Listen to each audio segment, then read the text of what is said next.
welcome to my channel Success with Ifra. So today we are going to learn psychology. This is the first section of psychology and the chapter name is History of Psychology. So what is psychology? Psychology हमारे लिए new term नहीं है because बचपन से हम लोग सुनते आ रहे हैं न्यूज़पेपर खोलते हुए कि किसी इंसान ने कोई घर में आग लग गई है, नेबर ने फौरन बचा लिया खुद की जान पे खेल के। फिर हम लोग देखते हैं कि इंडिया ने मैच हार गया, पूरा पब्लिक ने गुस्से में टीवी तोड़ दी। उसके अलावा फ्रांस फुटबॉल मैच जीत गया, उन लोगों ने पूरी रात सेलिब्रेट किए। कोई बच्चा एग्जाम में फेल हो गया, उसने सुसाइड कर लिया।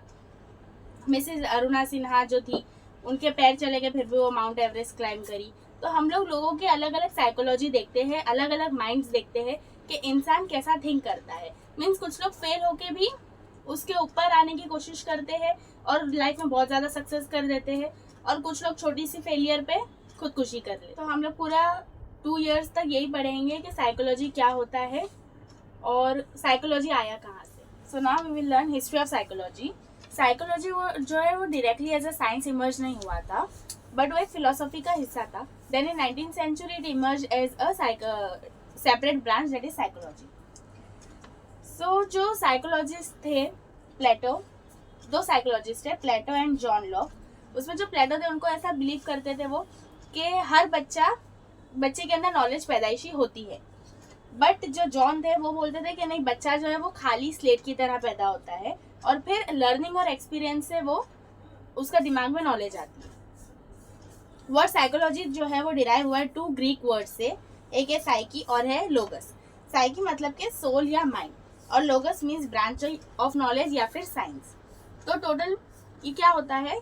ऐसा साइंस जो दिमाग और रूह से डील करता है, जो दिमाग और रूह को पढ़ता है। ये साइकोलॉजी का सिंबल है जो ग्रीक का 23rd वर्ड है जिसका मीनिंग है सोल और माइंड। जब ये डेफिनेशन दिया गया कि साइंस डील्स विद सोल और माइंड इज साइकोलॉजी, तो बहुत सारे जो साइंटिस्ट थे उन लोगों ने उस पर ऑब्जेक्शन उठाए कि साइंस जो होता है वो सिर्फ और सिर्फ फैक्ट्स और एक्सपेरिमेंट, ऑब्जर्वेशन और एक्सपेरिमेंट पे मानता है। बट जो सोल और माइंड है उसको हम लोग देख नहीं सकते, उसको हम लोग टच नहीं कर सकते, तो हम वो साइंस नहीं। तो इसलिए फिर बाद में साइकोलॉजी का जो डेफिनेशन है उसको चेंज किया गया। There are different types of studies in psychology. तो पहला है study of conscious. Study of conscious जो टर्म था वो विल्हम वुंड ने दिए थे। विल्हम वुंड जो थे वो बहुत बड़े साइकोलॉजिस्ट थे और उन्होंने पहली यूनिवर्सिटी ऑफ लेप्जिग बनाई थी जर्मनी में, जिसमें साइकोलॉजी को एज अ साइंस उस पर रिसर्च किया जा रहा था। वो फर्स्ट लेबोरेटरी थी जो 1879 में बनी है, और 1879 के बाद ही साइकोलॉजी को सिस्टमेटिकली स्टडी करना शुरू किया गया था। उन्होंने बोले कि साइकोलॉजी क्या है? स्टडी ऑफ कॉन्शियस है। उन्होंने इंट्रोस्पेक्शन मेथड भी इंट्रोड्यूस करा है दुनिया को। तो कॉन्शियस एक्सपीरियंस क्या होता है? कॉन्शियस एक्सपीरियंस मतलब के मेंटल एक्टिविटीज़ का अवेयरनेस के इंसान जो भी ऑर्गेनिज्म है, मीन्स जो भी ह्यूमन है या जो भी लिविंग थिंग है, उसका मेंटल एक्टिविटीज़ कैसी है, उसका अवेयरनेस लेवल कैसा है। अवेयरनेस मतलब हम लोगों के दिमाग में जितना भी पास्ट का इन्फॉर्मेशन है, प्रेजेंट का इन्फॉर्मेशन है और जो फ्यूचर का हम लोग सोच रहे हैं, उन सबका जो स्टोरेज है उसको बोलते हैं अवेयरनेस। उन्होंने टाइम पे, परसेप्शन पे और कॉन्शियसनेस पे एक्सपेरिमेंट्स करे हैं, और उसके बाद साइकोलॉजी जो है वो as a actual science emerge हुई। Next is study of unconscious. Study of unconscious जो टर्म है वो दिए थे डॉक्टर सिगमंड फ्रूड ने, जो एक ऑस्ट्रियन न्यूरोलॉजिस्ट है। इन्होंने ही साइको एनालिसिस को फाउंड किया था। डॉक्टर सिगमंड फ्रूड जो है वो ऑस्ट्रियन फिजिशियन भी थे। उन्होंने बोला था कि हम जो है वो हमारा एक अनकॉन्शियस माइंड भी होता है। उस माइंड के अंदर हमारे बहुत सारे मोटिव्स हिडन होते हैं, हमारी बहुत सारी डिज़ायर्स होती है, बहुत सारी चीज़ें ऐसी होती है जो हम लोग सप्रेस कर देते, दबा के रख देते हैं अपने अंदर। बहुत सारी ख्वाहिशें या ज़रूरतें जो हम लोग स्टॉप कर देते हैं और अपने दिमाग के एक हिस्से में होती है वो।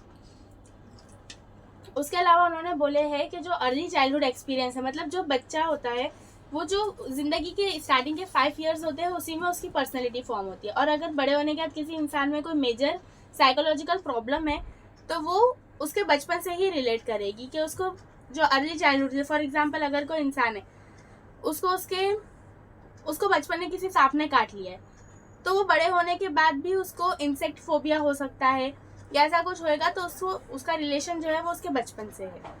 अब है स्टडी ऑफ बिहेवियर। तो जो हम लोग ने पहले पढ़े, विल्हम वुंड ने study of conscious mind state of mind बताए थे, और जो सिगमंड फ्रूड थे उन्होंने बताए थे कि psychology is a unconscious state of mind. But John B Watson ने बोले कि साइकोलॉजी जो है वो एक साइंस है ह्यूमन बिहेवियर का। तो इसलिए ये लेटेस्ट डेफिनेशन है साइकोलॉजी का, that is the study of human behaviour and mental process. अब उसमें पहला आता है बिहेवियर। बिहेवियर मतलब कोई भी ऑर्गेनिज्म, जो कोई भी इंसान है, वो किसी भी स्टिमुलाई मतलब कोई भी सिचुएशन पे कैसा रिएक्ट करता है। इसके अंदर हर इंसान अलग अलग सिचुएशन में अलग अलग रिएक्ट करेगा। जैसे अगर कोई बच्चे हैं क्लास में, 2 बच्चे फेल हो गए, तो हो सकता है एक बच्चा उदास हो जाए, उसके बाद उसको वो टीचर की हेल्प ले और ज़्यादा हार्डवर्क करे और अच्छे मार्क्स लेने की कोशिश करे।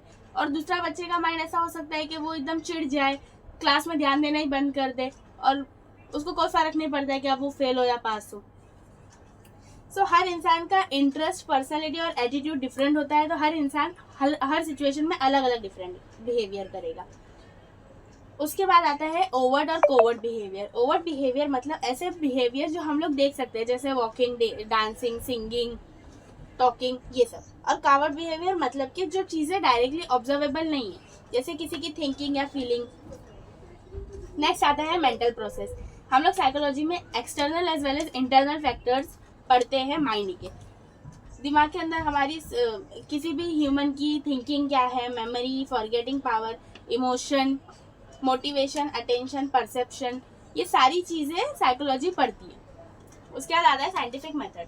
अब साइंटिफिक मेथड में मेन है एक्सपेरिमेंट। एक्सपेरिमेंट मीन्स हम लोग कोई भी चीज़ को, साइंटिस्ट लोग इन अ कंट्रोल्ड कंडीशन मीन्स एक लेबोरेटरी में बैठ के उस पर स्टडी करते हैं। बट साइकोलॉजी में एक लेबोरेटरी में बैठ के किसी चीज़ पे स्टडी नहीं कर सकते, हम लोग ह्यूमंस पे स्टडी नहीं कर सकते।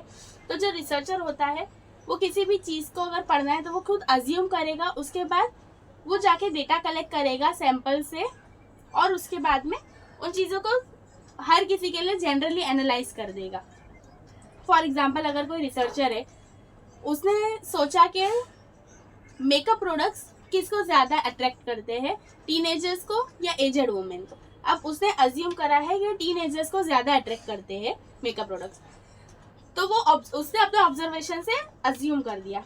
उसके बाद वो जाएगा और डेटा कलेक्ट करेगा मिडिल एज वुमेन से भी और टीनेजर्स से भी।